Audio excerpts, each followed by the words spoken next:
تشریف فرما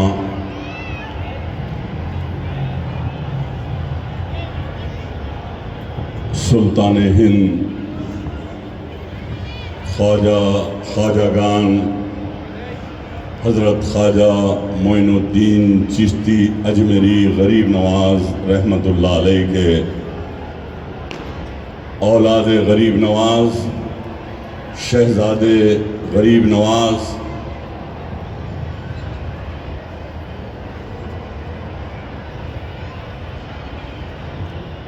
حضرت علامہ غیاث الدین چشتی صاحب قبلہ اور خطیب و امام مسجد حج ہاؤس نامپلی حضرت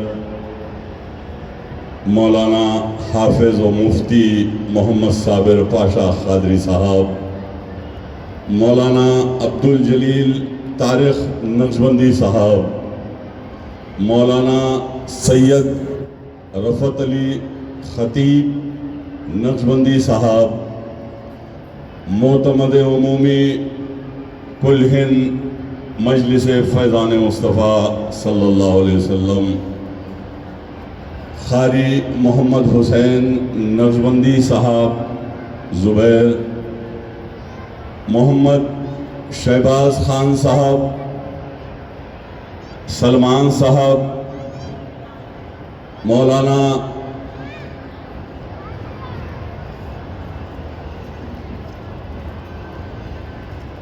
اور دیگر حضرات اور شمع محمدی کے پروانوں، قابل احترام عزت مآب میری ماں اور بہنوں، السلام علیکم ورحمۃ اللہ وبرکاتہ۔ ہماری یہ خوش نصیبی ہے آج کے اس مقدس اور مبارک جلسے میں، شہر حیدرآباد کی تاریخی مکہ مسجد کے جلسے میں، اولاد غریب نواز شہزادے غریب نواز حضرت علامہ غیاث الدین چشتی صاحب قبلہ دائز پر تشریف فرما ہیں۔ میں ان کا شہریان حیدرآباد کی جانب سے دل کی گہرائیوں سے مبارکباد دوں گا اور استقبال کروں گا اور شکریہ ادا کروں گا۔ عزیزان ملت اسلامیہ، آپ بخوبی جانتے ہیں کل ہند مجلس فیضان مصطفیٰ صلی اللہ علیہ وسلم کے بانی، امام مکہ مسجد، صدر نشین کل ہند مجلس فیضان مصطفیٰ صلی اللہ علیہ وسلم، حافظ و قاری محمد عثمان صاحب نقشبندی قبلہ رحمۃ اللہ علیہ، جو 3 ماہ قبل آپ کا وصال ہو گیا، ان کے بعد یہ پہلا میلاد النبی صلی اللہ علیہ وسلم کا جلسہ ہے کہ آپ اور ہم منا رہے ہیں۔ اللہ تعالیٰ عثمان نقشبندی صاحب قبلہ رحمۃ اللہ علیہ کو جنت الفردوس میں اعلیٰ سے اعلیٰ مقام عطا فرمائے اور ان کی مغفرت فرمائے اور ان کی قبر کو پیارے آقا نبی پاک صلی اللہ علیہ وسلم کی نور سے بھرتے۔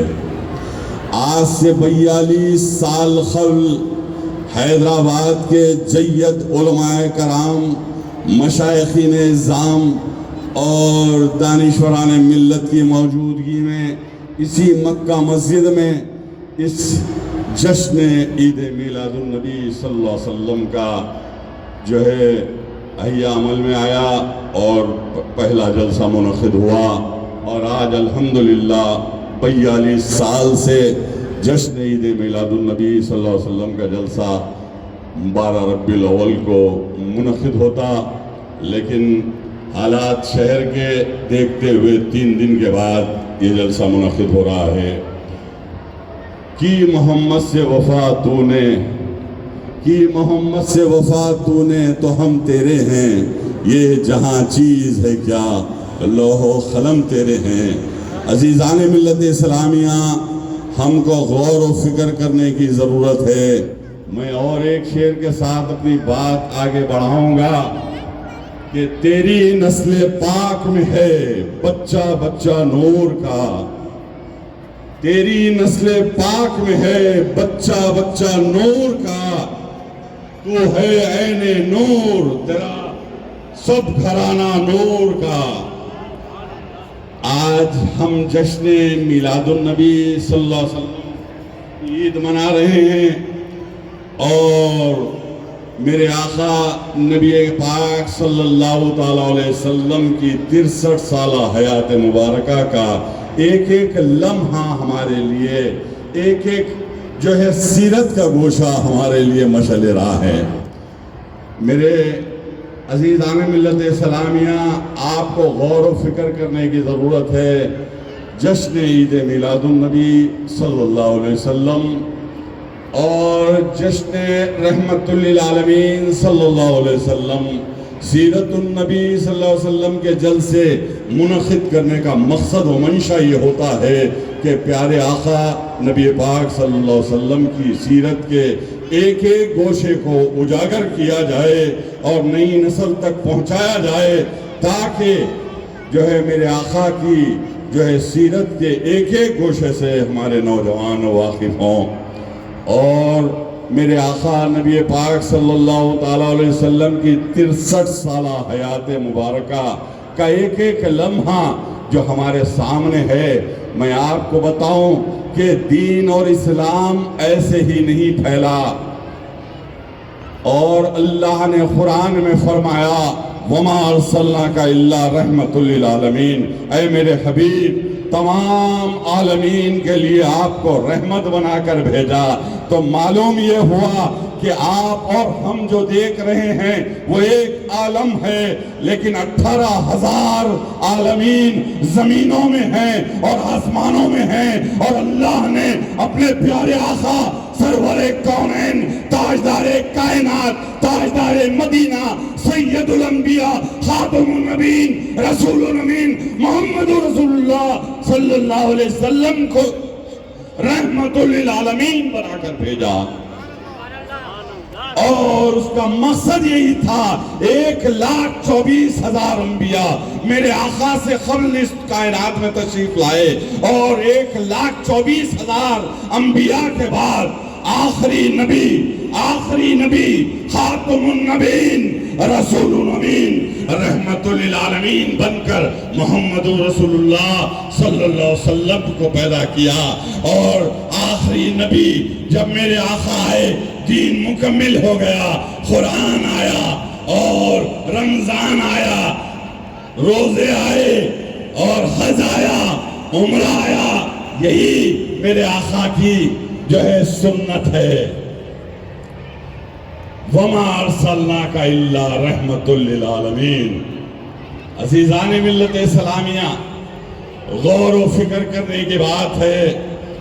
آپ غور کریں، میرے آقا نے پیٹ پر 3 پتھر باندھا، قربانیاں دی، جد و جہد کیا، اس کے بعد اسلام پھیلا، اور میرے آقا جنگ بدر کے میدان میں بھی دے گئے۔ اب آج ہم یہ کہتے ہیں دسترخوان پر بیٹھ کر میٹھا کھانا سنت ہے، یقیناً میٹھا کھانا سنت ہے، اور ہم اس چیز پر بیٹھے ہیں، میٹھا کھانا سنت ہے، یقیناً نماز پڑھنا ہے اور قرآن کی تلاوت ہے۔ آپ تسبیح پھیر لیے اور اس کے بعد نماز پڑھ لیے اور قرآن کی تلاوت کر لیے تو دین مکمل نہیں ہوتا۔ میں آپ کو ایک بات بتاؤں کہ آپ کو جو ہے اگر نماز کا کوئی انکار کرے تو کافر ہے۔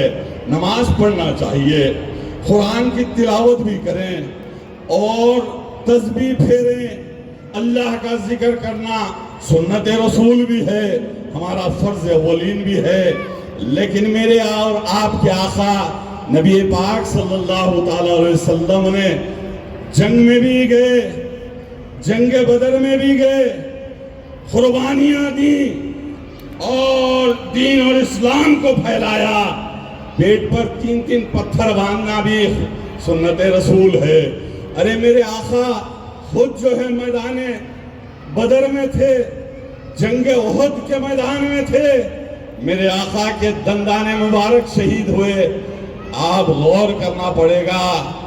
ارے میرے آقا، ارے جیل کو جانا بھی سنت ہے، اور آج ہم یہ کہتے ہیں نہیں بھائی ہم تسبیح پھیر لیے، قرآن پڑھ لیے اور نماز کے سجدے کر لیے، ہو گیا دین اور اسلام. نہیں، دین کو پھیلانا پڑے گا.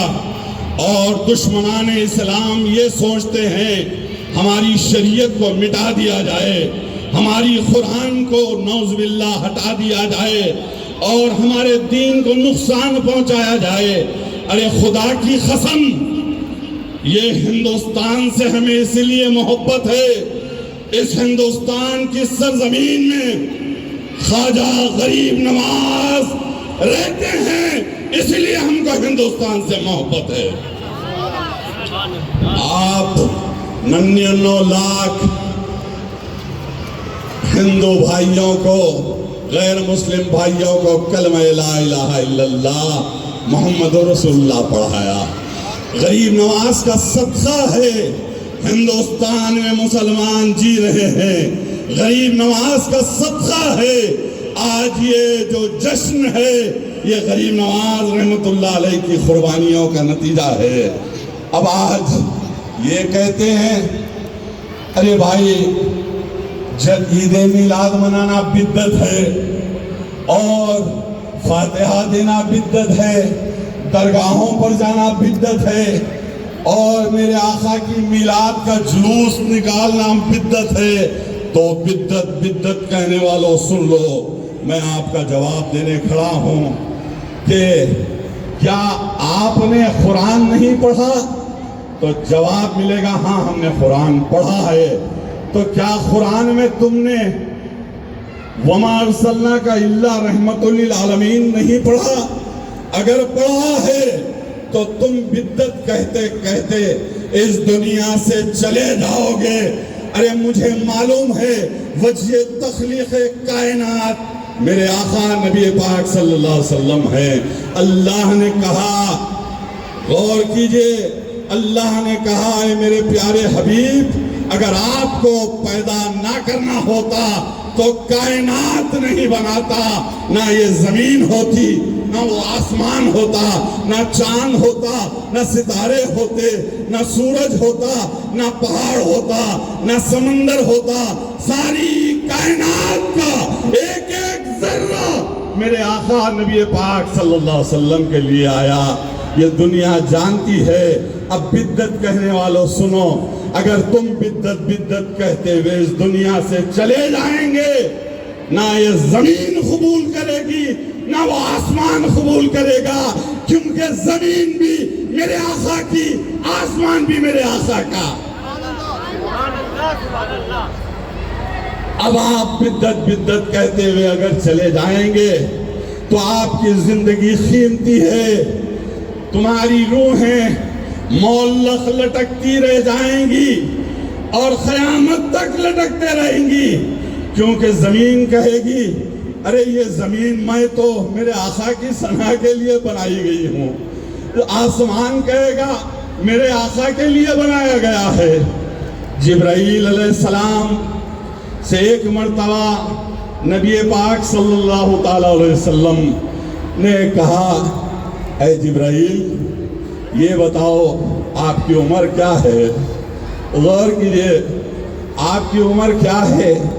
تو جبرائیل علیہ السلام نے کہا یا رسول اللہ میں میری عمر نہیں جانتا، لیکن یہ اتنا کہوں گا جب دنیا نہیں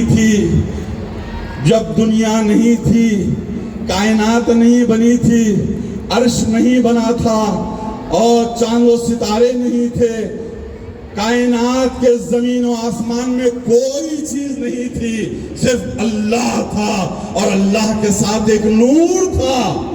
وہ نور میں نے دیکھا ہے. اچھا تو وہ نور کتنے بار دیکھے ہو؟ میں 70,000 مرتبہ، 70 سال میں ایک مرتبہ وہ نور نکلتا ہے اور میں دیکھتا ہوں اور میں نے وہ نور کو 70,000 بار دیکھا ہے. میری عمر کا اندازہ نہیں ہے. کون کہہ رہے ہیں؟ جبریل امین، جبریل علیہ السلام، جس نے 24,000 مرتبہ وحی لائی اللہ کے رسول صلی اللہ تعالی علیہ وسلم کے پاس، جس نے میرے آقا کے گھر کی چکی پیسی، جس نے میرے آقا کے بچوں کو آل کو جھولا جھلایا، وہ جبرائیل علیہ السلام فرماتے ہیں یا رسول اللہ ایک نور 70,000 سال میں ایک مرتبہ نکلتا ہے اور میں نے 70,000 مرتبہ دیکھا ہے. تو میرے آقا نے کہا اے جبرائیل اگر وہ نور کو آپ دیکھو گے تو پہچان لو گے. تو جبرائیل علیہ السلام نے کہا یا رسول اللہ میں نے 70,000 مرتبہ اس نور کو دیکھا ہے، اگر وہ نور کو دیکھو گے تو پہچان لو گے؟ تو جبرائیل نے کہا یقیناً یا رسول اللہ میں پہچان لوں گا.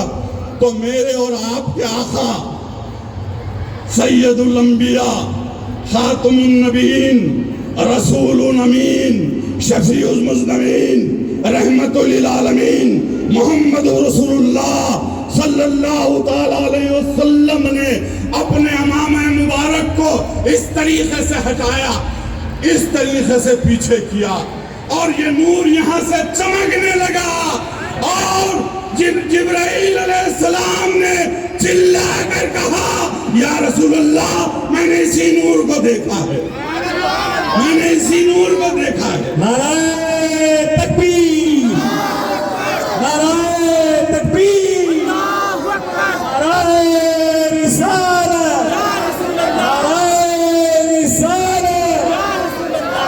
وہ بدت کہنے والوں کے کانوں تک مکہ مسجد کے جلسے رحمت للعالمین سے یہ پیام جائے کہ بآواز بلند، ایک مرتبہ میں نعرہ لگاؤں گا، آپ لوگ بآواز بلند کہیے اور ہمارے بانی جشن مقدس حافظ و قاری محمد عثمان نقشبندی صاحب قبلہ رحمت اللہ علیہ، جو اس وقت عبداللہ شاہ صاحب قبلہ رحمت اللہ علیہ محدث دکن کے آستانے میں آرام کر رہے ہیں، ان تک بھی آواز جائے تاکہ ان میں جنت الفردوس کے درجات کو بلند ہو جائے. نعرہ تکبیر، نعرہ تکبیر، نعرہ رسالت، نعرہ رسالت. الحمدللہ یا رسول اللہ. عبد الحمید صاحب کا مہتا ہے جیسے رسول اللہ اسٹیج پر تشریف لے. یا رسول اللہ.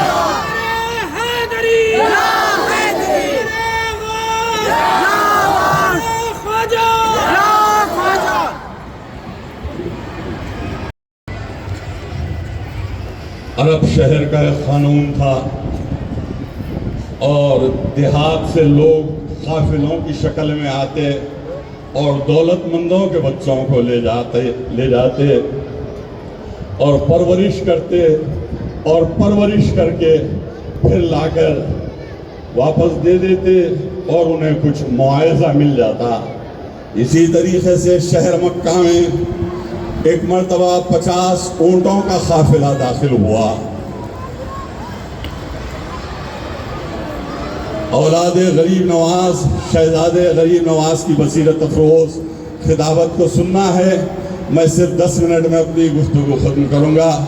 ایک غلام مصطفیٰ کی حیثیت سے آپ کے سامنے کھڑا ہوں. غور کیجئے، شہر مکہ میں 50 اونٹوں کا قافلہ آیا. دولت مندوں کے بچوں کو گود لینا چاہتے تھے اور اس اونٹ کے قافلے میں سب سے پیچھے کمزور اونٹ تھا اور وہ کسی اور کا اونٹ نہیں تھا، حضرت دائی حلیمہ سعدیہ کا اونٹ تھا. کمزور تھا، فاقہ کش تھا، ناتوان تھا. بیچاری حلیمہ سعدیہ خود غریب، آپ کے شوہر بھی غریب، اور کمزور اونٹ آخر میں داخل ہوا، اس وقت تک بچوں کو، دولت مند بچوں کو گود لیا جا چکا تھا، قافلے والوں نے بچوں کو گود لیا جا چکا تھا، اور آخر میں بچے تھے جو ہے نبی پاک صلی اللہ تعالیٰ علیہ وسلم، محمد بن عبداللہ ہیں، وہ بچے ہیں۔ تو جب حضرت دائی حلیمہ سعدیہ بچے کو گود لینے آگے بڑھتی ہیں تو آپ کے شوہر عبداللہ بن حارث کہتے ہیں کہ حلیمہ بچہ بہت غریب ہے اور ابھی مجھے معلوم ہوا یتیم بھی ہے۔ غور کیجیے عزیزان ملت اسلامی، میرے آقا یتیم ہیں اور عبداللہ بن حارث کہتے ہیں ہمیں کچھ معاوضہ نہیں ملے گا۔ رسالت مآب صلی اللہ علیہ وسلم اور ساری کائنات میرے آقا کے لیے بنائی گئی ہے، اور یہ کہا جا رہا ہے عبداللہ بن حارث کی جانب سے کوئی ہمیں معاوضہ ملنے والا نہیں ہے، آپ کے بچے کو گود نہ لیں۔ اور حضرت دائی حلیمہ کی قسمت جاگ رہی تھی، چمک رہی تھی۔ اللہ نے حضرت دائی حلیمہ سعدیہ کی قسمت میں میرے آقا کی پرورش رکھی تھی، اور دائی حلیمہ آگے بڑھتی ہیں، شوہر کے کہنے کو، حکم کو انکار کرتی ہے، اور نبی پاک صلی اللہ تعالیٰ علیہ وسلم جو ابھی محمد بن عبداللہ ہیں گود میں لیا اور اپنے سینے کو لگایا۔ اس کے بعد یہ ذہن میں خیال آیا حلیمہ سعدیہ کے کہ میں بچے کی ماں سے رخصت ہونے سے پہلے مل لوں۔ حضرت آمنہ کے پاس گئیں اور آمنہ سے کہا میں بچے کی اچھی پرورش کروں گی، آپ کی دعاؤں کی ضرورت ہے۔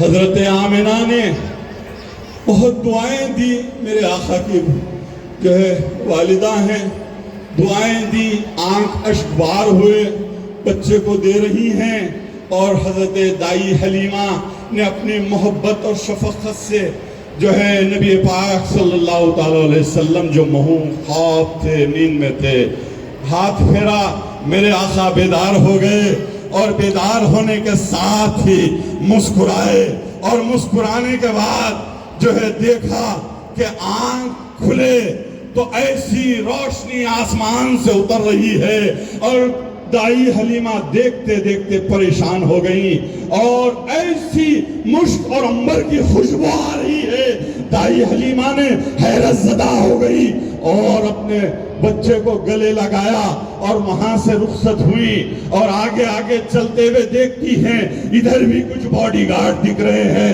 ادھر بھی باڈی گارڈ، آگے بھی کوئی چلنے کی آہٹ، پیچھے بھی کوئی چلنے کی آہٹ۔ تو اللہ تعالیٰ نے اپنے نبی پاک صلی اللہ علیہ وسلم کو پرورش کے لیے حضرت دائی حلیمہ کے حوالے تو کیا، لیکن فرشتے بھی ساتھ، ملائک بھی ساتھ، اور صحابہ بھی ساتھ، سبھی کے سبھی آگے آگے چل رہے ہیں۔ اور دائی حلیمہ کو خیال آیا کہ میں جو ہے بچے کو لے کر اونٹ پر بیٹھوں، اونٹ پر بیٹھنے کی سوچ رہے تھے تو کسی نے غیب سے اٹھا کر حلیمہ کو اس اونٹ پر بٹھا دیا، اور جو ہے نبی پاک صلی اللہ علیہ وسلم بھی آپ کے گود میں ہیں۔ اب خیال آیا کہ میں لے جانے سے پہلے کعبۃ اللہ کا طواف کر لوں۔ اب آپ غور کیجئے، کعبۃ اللہ کا طواف کر رہی ہیں، کون؟ دائی حلیمہ سعدیہ اور عبداللہ بن حارث ساتھ ہیں۔ اب اس اونٹ کی بھی قسمت، اب اس دائی حلیمہ سعدیہ کی بھی قسمت، عبداللہ بن حارث بھی خدمت میں ہے، ان کی بھی قسمت۔ تو جب یہ ماجرا دیکھتی ہیں تو کعبۃ اللہ میں گئیں تو کعبۃ اللہ آسمان کی روشنی سے جگمگا اٹھا، چاروں طرف روشنی ہی روشنی، اور کعبۃ اللہ دیکھنے والوں نے دیکھا، روایت میں آیا ہے کہ کعبۃ اللہ جھک کر سلام کیا میرے آقا نبی پاک صلی اللہ علیہ وسلم کو۔ اب آپ بولیے، غور کیجئے، کعبۃ اللہ جھک کر سلام کیا، میرے آقا نبی پاک صلی اللہ علیہ وسلم کو اور دائی حلیمہ کو. اس کے بعد یہ قافلہ آگے بڑھنے لگا اور پھر دائی حلیمہ اپنے قافلے والوں سے دور ہو گئی تھی، تیزی کے ساتھ آگے بڑھنے گئی. وہ اونٹ جو فاقہ کش تھا، وہ اونٹ جو ناتوان تھا، وہ اونٹ جو بے بس اور لاچار تھا، اب میرے آقا اس پر ہیں. اب کیسی طاقت کہ وہ اونٹ دوڑ رہا ہے، دوڑ رہا ہے. قافلے والوں نے دیکھا، اس قافلے کے ساتھ اب یہ دائی حلیمہ کا اونٹ بھی شامل ہوا اور دیکھتے ہی دیکھتے اس قافلے والوں کو پار کر لیا، نمبر 1 پر آ گیا. کوئی اس قافلے والوں نے کیا پوچھا؟ حلیمہ کیا بات ہے؟ آتے وقت تو آپ کا اونٹ بڑا بے بس کمزور ناتوان تھا، فاقہ کش تھا، اب یہ ایسی کون سی طاقت ہے؟ تو سعدیہ، حلیمہ سعدیہ فرماتی ہیں میں نہیں جانتی. میں جب سے بچے کو لی ہوں عجیب و غریب کرامات، معجزات میرے سامنے پیش ہو رہے ہیں. بہرحال قافلے والوں نے بڑی حیرت زدہ ہو کر اس اونٹ کو بھی دیکھا اور نبی پاک صلی اللہ تعالیٰ علیہ وسلم کو بھی دیکھا اور مختلف لوگوں نے عبداللہ کیا ماجرا ہے، کیا معجزہ ہے جو آپ کا اونٹ اتنی تیزی سے دوڑ رہا ہے؟ تو عبداللہ بن حارث بھی حیرت زدہ، پہلے تو انکار کیا اور اپنی اہلیہ حلیمہ سعدیہ سے کہا یہ بچے سے کوئی معاوضہ ملنے والا نہیں ہے. ارے حلیمہ سعدیہ کو اللہ نے پرورش کا موقع اور عنایت عطا کر رہا تھا. غور و فکر کیجئے. اس کے بعد حلیمہ جیسا قافلے والوں کے ساتھ میں اپنے گھر پہنچتی ہیں، 500 بکریاں تھیں. عزیزان ملت اسلامیہ، شمع محمدی کے پروانوں، ہم نے یہ کہا ہے اور کہتے رہیں گے کیونکہ ہم غلام رسول ہیں. ہمارے ماں باپ آپ پر سے قربان، ہماری اولاد آپ پر سے قربان، ہماری دولت اور جاگیرات آپ پر سے قربان. یا رسول اللہ صلی اللہ علیہ وسلم، جب ہم آخری وقت آئے گا، ہم جب اس دنیا فانی سے جائیں گے، صرف ہمارا اسلام پر خاتمہ بالخیر کرنا اور ہمارے لب پر رہے لا الہ الا اللہ محمد رسول اللہ، یہ ہماری خواہش اور تمنا ہوتی ہے. اب دائی حلیمہ سعدیہ گھر پہنچتی ہیں. آپ کا ایک ملازم اور آپ کا ایک لڑکا اپنے بکریوں کو چرانے کے بعد گھر واپس ہو رہا ہے. 500 بکریوں میں بھی یہ روایت میں آیا ہے ایک بکری میں بھی دودھ نہیں تھا. اب کیونکہ میرے آقا گھر پہنچ گئے ہیں، کرامات تو اللہ بدلانا ہے، معجزات بدلانا ہے. روح انقلاب، فخر معجزات، سید السادات، سید الانبیاء محمد رسول اللہ صلی اللہ علیہ وسلم اب کہاں ہیں؟ سعدیہ، حلیمہ سعدیہ کے گھر پر ہیں. قرآن کی قسم، اللہ کی قسم، وہ 500 بکریوں کے تھنوں میں دودھ آ گیا. 500 بکریوں کے تھنوں میں دودھ آ گیا. اور یہ معجزہ سارے قوم والوں نے دیکھا، سارے قافلے والوں نے دیکھا اور کہا یہ کون سا نور ہے اللہ کا.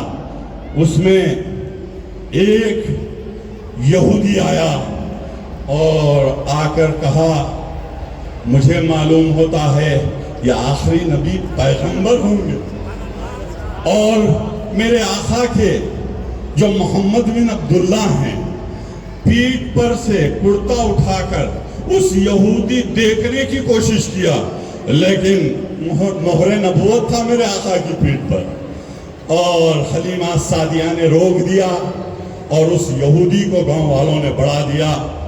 غور و فکر کیجئے، بہت سی قربانیاں دی. میرے آقا جب راستے سے گزرتے تو پتھر مخاطب ہو کر کہتے الصلاۃ والسلام علیکہ یا رسول اللہ. درختوں سے جنگل سے گزرتے تو درخت کہتے جھک جھک کر الصلاۃ والسلام علیکہ یا رسول اللہ. سمندر کے پاس سے میرے آقا گزرتے تو سمندر کی لہریں آواز دے کر الصلاۃ والسلام علیکہ یا رسول اللہ کہتی. اب آپ کہیے کہ بدت کہنے والوں کیا ہے. میں آخر میں کیونکہ اور جو ہے مقررین ہیں حضرت بلال رضی اللہ تعالیٰ عنہ آپ سے بڑا عاشق ہے رسول کوئی اور ہو نہیں سکتا. حضرت بلال رضی اللہ تعالیٰ عنہ میرے آقا کے پردہ فرمانے کے بعد حضرت سیدنا عمر بن خطاب رضی اللہ تعالیٰ عنہ کے پاس آئے, ملنے کے لیے آئے.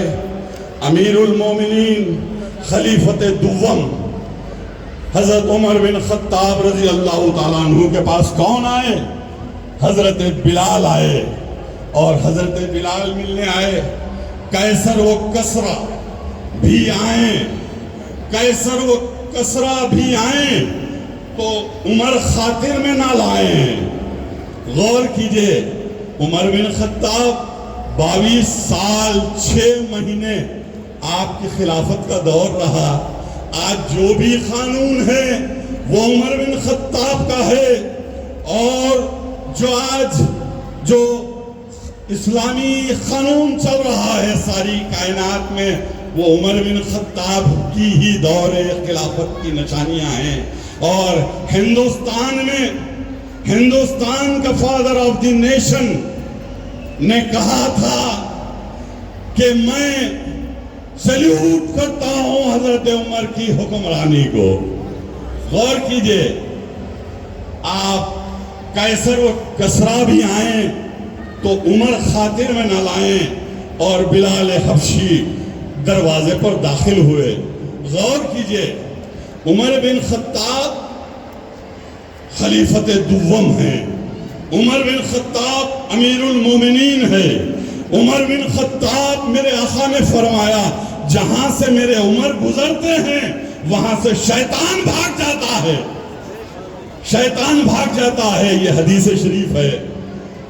اور بلال حبشی دروازے پر آئے تو فاروق اعظم نے اپنی کرسی چھوڑ دی. خلیفت دوم ہیں, عمر بن خطاب سے بڑھ کر کوئی امیر المومنین نہیں ہے. آپ غور کیجئے, عمر بن خطاب نے اپنی کرسی کو چھوڑ دیا اور ہاتھ باندھ کر کمرے کے کونے میں کھڑے ہو گئے. ہاتھ باندھ کر کھڑے ہو گئے. کون؟ عمر بن خطاب رضی اللہ تعالیٰ عنہ.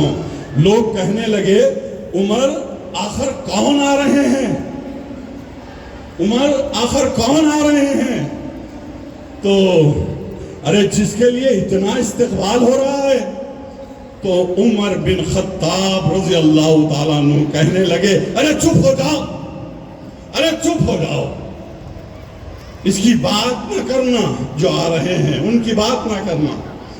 اتنے میں حضرت سیدنا بلال رضی اللہ تعالیٰ عنہ آئے. کہنے لگے یا امیر المومنین, آپ نے میرے استقبال کے لیے کرسی ڈالا. ارے میں تو ایک بکریوں کا چرواہا ہوں, اور میرے والد محترم جو ہے اونٹوں کے چرواہے تھے. میں ایک غلام ہوں یا امیر المومنین. یہ کہہ رہے تھے. حضرت بلال کہنے لگے میں غلام ہوں, میری ماں بھی غلام ہے, میں اس غریب ماں کا بیٹا ہوں, اور ان کرسیوں پر مجھے بیٹھنے بھی نہیں آتا. کون کہہ رہے ہیں؟ کائنات کے نمبر 1 عاشق رسول حضرت سیدنا بلال, جن کو اللہ تعالیٰ میرے آقا نبی پاک صلی اللہ علیہ وسلم نے کعبۃ اللہ کی چھت پر چڑھا دیا اذان دینے کے لیے فتح مکہ کے دن. بلال کا کیا مقام اور مرتبہ ہے, آپ غور کیجئے. ارے بلال غلام ہیں, حبشی ہیں، چرواہے ہیں، لیکن میرے آقا کے غلام ہے، تو اللہ نے فتح مکہ کے دن کعبۃ اللہ کی چھت پر چڑھا دیا، اور کعبۃ اللہ پر چڑھ کر میرے حضرت بلال نے کہا یا رسول اللہ صلی اللہ علیہ وسلم، میں تو روزانہ کعبۃ اللہ کو دیکھ کر اذان دیتا تھا، اب میں کس کو دیکھ کر اذان دوں؟ میں تو کعبے کی چھت پر ہوں۔ تو میرے اور آپ کے آقا سید الانبیاء رسول الامین شفیع المذنبین رحمت للعالمین صلی اللہ تعالی علیہ وسلم نے کہا بلال میرے چہرے کو دیکھ کر اذان دو۔ اذان ہوئی، فتح مکہ کی پہلی اذان ہوئی، جھنڈا لہرایا گیا، اور وہ بلال کہہ رہے ہیں میں تو غریب ماں کا بیٹا ہوں، امیر المومنین میرے لیے، میں غلام باپ کی اولاد ہوں، تو یہ آپ کیا کہہ رہے ہیں بلال؟ تو حضرت عمر کہنے لگے بلال تو غلام تھا، لیکن میرے آقا کی غلامی میں آ کر تو ہمارا امام بن گیا ہے، سبحان اللہ، سبحان اللہ، تو ہمارا امام بن گیا ہے۔ غور و فکر کیجئے، اب یہ بدعت بدعت کہنے والوں سنو، میرے آقا نے طائف کے میدان میں پتھر کھائے، جس میں مبارک لہو لہان ہوا، خون بہ رہا تھا، عرش ہل گیا۔ طائف کی تاریخ ہے، میرے آقا دین پھیلانے، دین کا پیام دینے جو ہے گئے، تو طائف کے میدان میں دشمنان اسلام اور یہودیوں نے پتھر برسائے، اتنے پتھر برسائے، میرے آقا کا جسم مبارک کوئی نہیں بچا تھا، جس میں مبارک خون سے لہو لہان تھا۔ جب وقت ظہر آیا میرے آقا اپنی نالین اتارنے لگے تو خون منجمد ہو چکا تھا، نالین اتارنے تیار نہیں تھی۔ یہ قربانیاں دینے کے بعد کلمہ لا الہ الا اللہ محمد رسول اللہ قربانیاں دی، جد و جہد کیا، پیٹ پر 3 پتھر باندھا۔ ایک مرتبہ میرے آقا بہت بھوک لگی تھی اور شہزادی کونین خاتون جنت حضرت سیدہ فاطمہ الزہرا سلام اللہ علیہا کے پاس چلے گئے اور کہا بیٹی فاطمہ میں 3 دن کا بھوکا ہوں، میرے پیٹ پر 3 پتھر ہیں، مجھے کچھ کھانے کے لیے ہے؟ تو فاطمہ نے زار و خطار ہوتے ہوئے کہا یا رسول اللہ میرے پیٹ پر 4 پتھر ہیں اور میں 5 دن سے بھوکی ہوں۔ یہ ہے میرے آقا کا گھرانہ، یہ ہے میرے آقا کا گھرانہ، اور آل محمد سے محبت ایمان کا جز ہے، صحابہ کرام سے محبت ہی ہمارا ایمان ہے، اور عید میلاد منانے والے خوش نصیبوں ہم سب خوش ہیں۔ اب آپ غور کیجئے، میں ایک بہت اہم شعر کہہ رہا ہوں، غور سے سنیے۔ تمنا انبیاء نے کی، تمنا انبیاء نے کی، یعنی میرے آقا سے پہلے 1,24,000 جو انبیاء آئے ان کی کیا تمنا تھی؟ تمنا انبیاء نے کی، مقام ایسا ملا مجھ کو غلامان محمد میں سے ہے نام و نشاں ہمارا، آپ سب کا ہمارا، ہم غلام محمد، امت محمدیہ میں اللہ پیدا کیا۔ یہ خواہش 1,24,000 انبیاء کی تھی۔ عزیزان ملت اسلامیہ، تو حضرت سیدنا ابو بکر صدیق رضی اللہ تعالیٰ عنہ نے کہا جو عید میلاد پر 1 درہم خرچ کرے گا وہ میرے ساتھ جنت میں ہوگا۔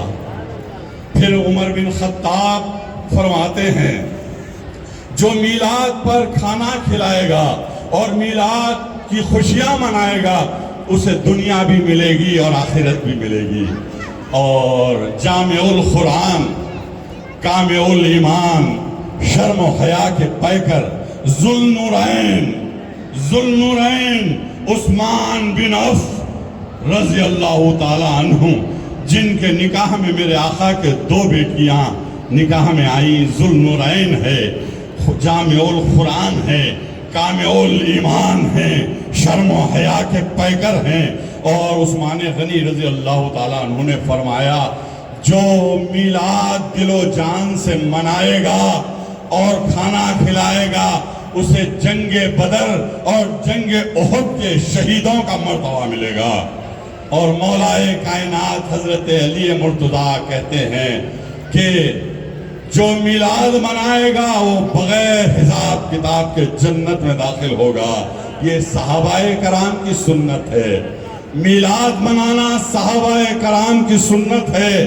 تو یاد رکھو میرے آقا جب طائف کے میدان میں تھے تو اللہ کا عرش ہل گیا حبیب پاک صلی اللہ علیہ وسلم کے خون کو دیکھ کر۔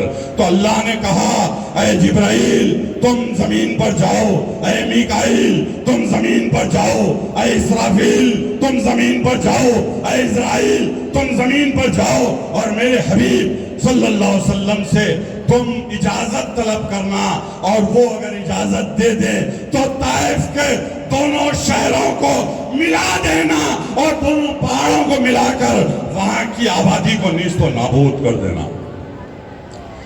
اللہ کا اعلان ہوا، خیر بندی نازل ہونے کی بات ہوئی تو جبرائیل علیہ السلام آئے اور کہا الصلاۃ والسلام علیکہ یا رسول اللہ، اللہ تعالیٰ کا حکم ہوا ہے اگر آپ کی اجازت ہوئی تو میں طائف شہر کو ختم کر دوں گا اور جو ہے نیست و نابود کر دوں گا۔ لیکن میرے آقا نے کہا اے جبرائیل کیا تم نے نہیں پڑھا وَمَا أَرْسَلْنَاكَ إِلَّا رَحْمَةً لِلْعَالَمِينَ؟ ارے آپ ہی تو آسمان سے اس قرآن کی آیت لائے تھے نا، کیا تم نے نہیں پڑھا؟ میں زحمت دینے کے لیے نہیں آیا، میں رحمت برسانے کے لیے آیا ہوں، رحمت برسانے کے لیے آیا ہوں۔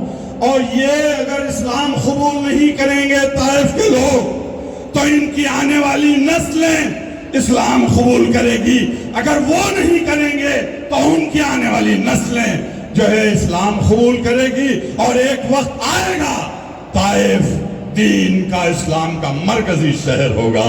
میرے آقا نے کہا تو میں آخر میں اتنی بات کروں گا، رحمت للعالمین کا جلسہ ہے، رحمتیں بٹ رہی ہیں، اور ایک میٹر بھی میرے پاس ہے، لیکن شہزادے غریب نواز کی بصیرت افروز خطابت کو ہمیں سننا ہے۔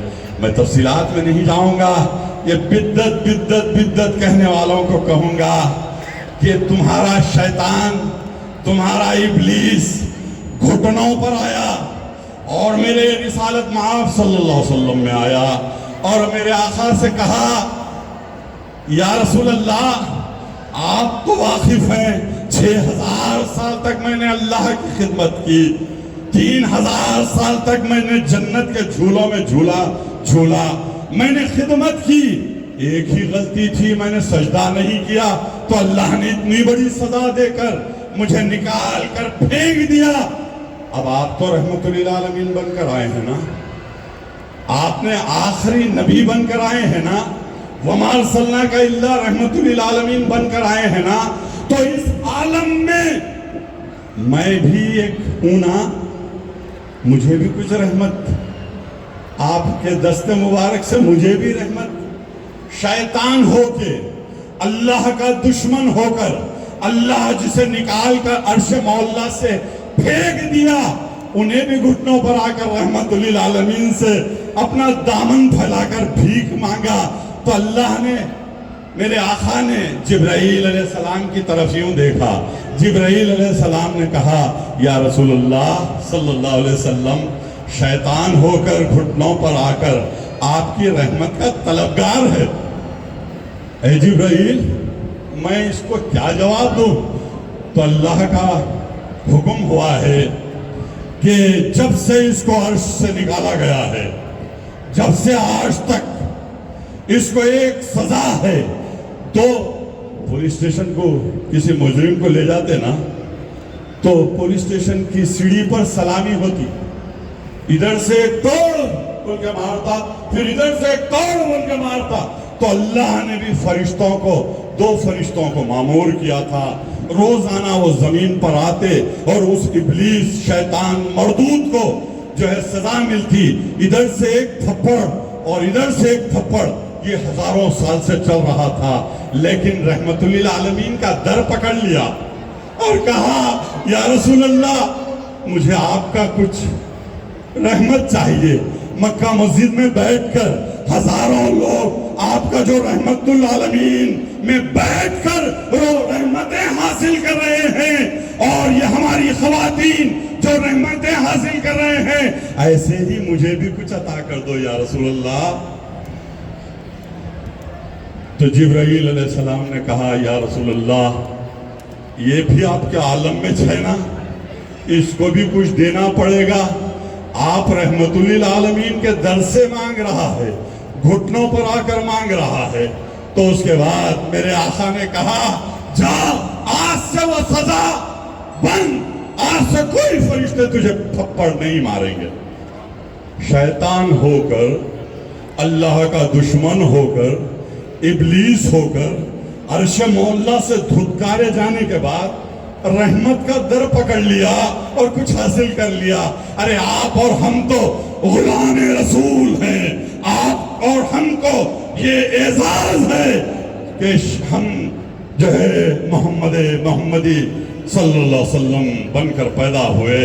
الحمدللہ اللہ کا لاکھ لاکھ احسان ہے۔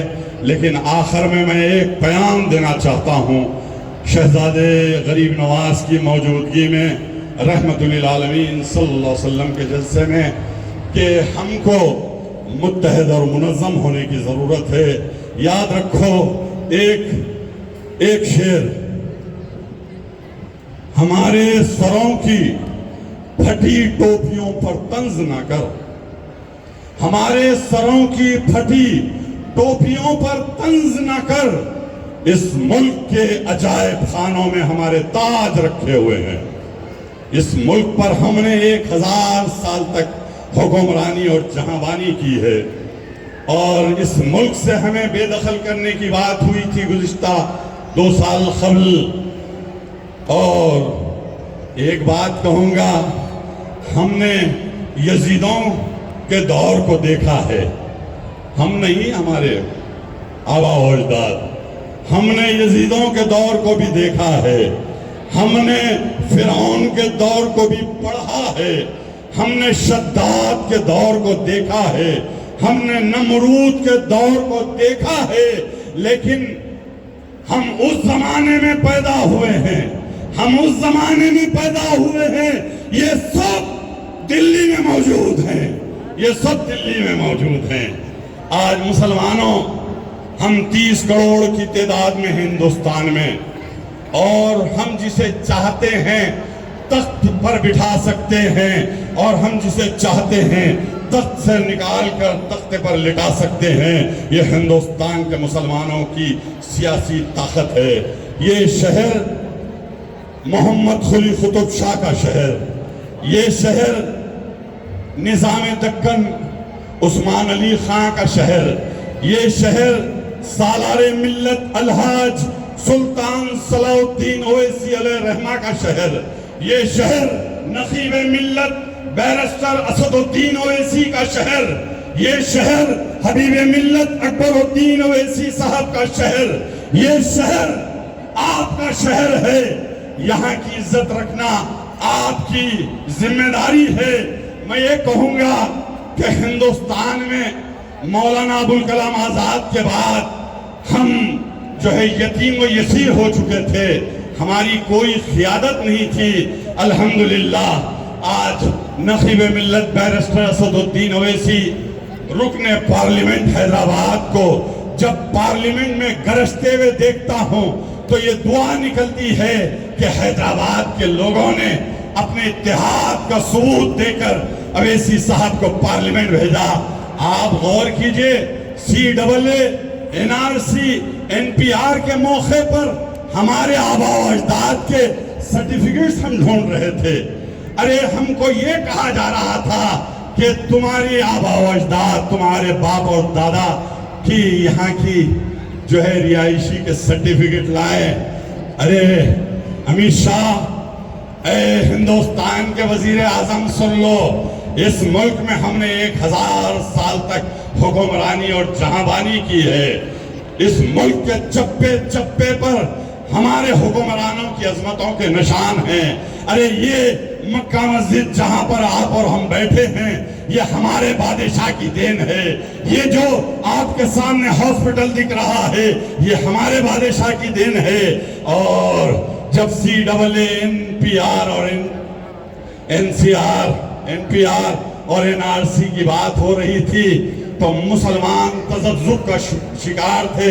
ایسے وقت مرد آہن مسلمانوں کی آواز 30 کروڑ مسلمانوں کے مذہبی جذبات کو بیرسٹر اسد الدین اویسی نقیب ملت نے پارلیمنٹ میں بل پھاڑ کر یہ جذبات کو پیش کیا. مسلمان جو ہے اس بل کا جو ہے مخالفت کرتے ہیں اور اس بل کو اسد الدین اویسی نے پھاڑ کر ہندوستان کے مسلمانوں کے مذہبی جذبات کو پیش کیا. اللہ ان کی قیادت کو آباد رکھے اور اللہ ان کو پارلیمنٹ میں اور گرجنے کی طاقت عطا فرمائے. مسلمانوں یاد رکھو 303 جو آپ کے اور ہمارے خون کے پیاسے ہیں جو چاہتے ہیں کہ ہندوستان میں مسلمانوں کی شناخت ختم ہو جائے, مسلمانوں کی شریعت ختم ہو جائے, اور بیرسٹر اسد الدین اویسی نے 303 بھاجپا کے ممبرز کے سامنے پارلیمنٹ میں بل پھاڑ کر یہ اعلان کرا ابھی ہندوستان کے مسلمانوں میں سیاسی شعور زندہ ہے. نہ ہم ہندوستان کو چھوڑ کر جائیں گے اور نہ ہم ہندوستان کے مخالف ہوں گے. ارے ہم نے تو اس ملک کے لیے قربانیاں دی, جدوجہد کیا, اس کے بعد ہی یہ ہندوستان آزاد ہوا. اور میں آپ سے یہ میرا اپنا دامن پھیلا کر بھیک مانگتا ہوں مسلمانوں, آپ خواب غفلت میں نہ رہیں بلکہ 303 بھاجپا کے MPs کے سامنے بیرسٹر اسد الدین اویسی صاحب کو آنے والے لوک سبھا الیکشن میں 6 لاکھ ووٹوں کی اکثریت سے کامیاب بنائیے تاکہ حیدرآباد باقی رہے, حیدرآباد کی شناخت باقی رہے اور حیدرآباد میں جشن عید میلاد النبی صلی اللہ علیہ وسلم ہمیشہ مناتے رہے. وآخر دعوانا الحمدللہ.